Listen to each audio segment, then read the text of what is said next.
Experience has taught law enforcement that fighting meth is a dangerous and toxic business.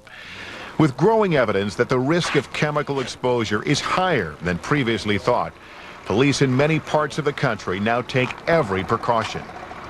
But no amount of protective gear could have prepared Lieutenant Lori Moriarty for what she encountered at one meth lab in April of 2002.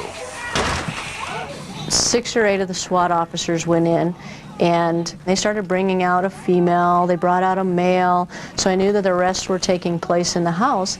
And I was sitting out there watching, all of a sudden the SWAT team carry out a little baby, a 14-month-old boy.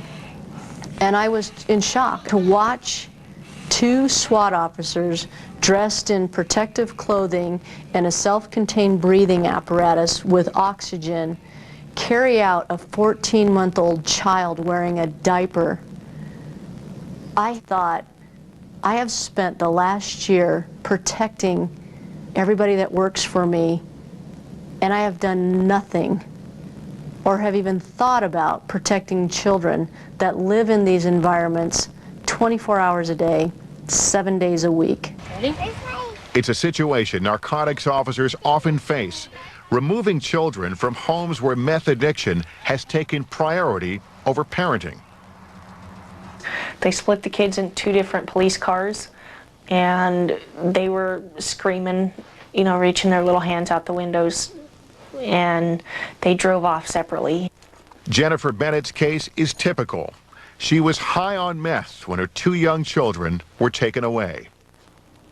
Since her children's custody case is unresolved, Denver Social Services would not allow them to be filmed. But Jennifer is now trying to get her kids back. She is in treatment and submits drug tests every week. Opiates are good. Good girl. To have any chance of regaining custody, she must stay off the drug. It's really difficult to stay clean. Stresses about being able to pay your bills and everything else that goes on with life. It's really hard not to just say F it and go out and use. Jennifer's case reflects an alarming national trend. Unlike other illegal drugs, roughly 50% of meth users are women, which often means a direct hit on the family.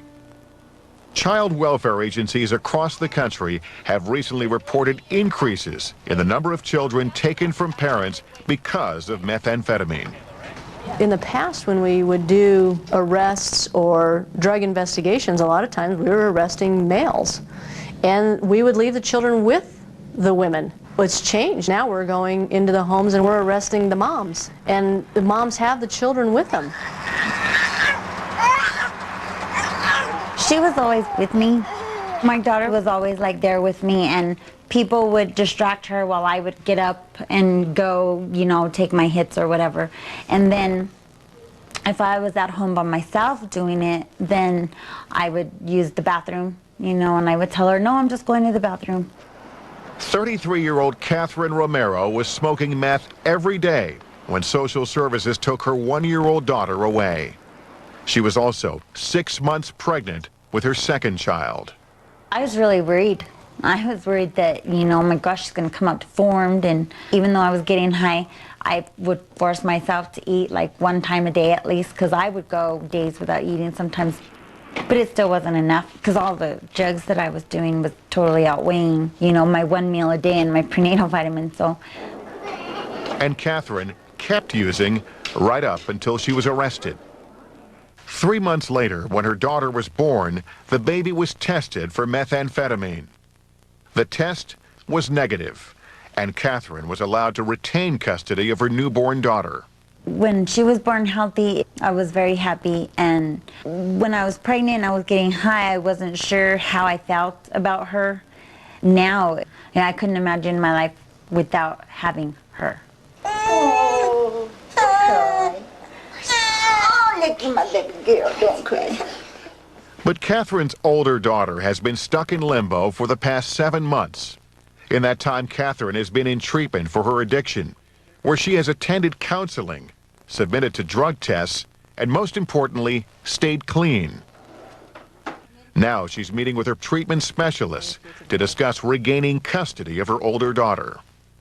In treatment, when you said you learned a lot about methamphetamines, do you remember one thing that sticks out? You know, you learn grounding in treatment, and you learn, you know, breathing exercises and that kind of thing, and, you know, but my main motivation, everything that I am staying clean for is my kids. The kids. We are so proud of you. I'm proud of myself, too. But Jennifer is not doing as well. The temptation to use proves too strong. I just wanted to get high, honestly. Sometimes you know, you just decide that, I don't even know how to explain it. I just wanted to get high. Jennifer serves 15 days in jail for violating her probation. I definitely feel like I've let my children down, and that's the worst feeling in the world, to know that you let your own children down. So now I can only try and fix it. Released from jail and back in counseling, Jennifer is challenged by the people assigned to help her. In 3 months, you're going to go home with the kids, or you're not.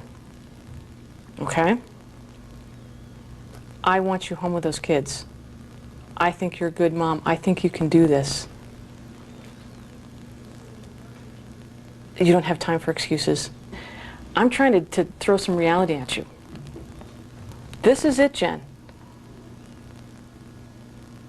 This is about you and your life.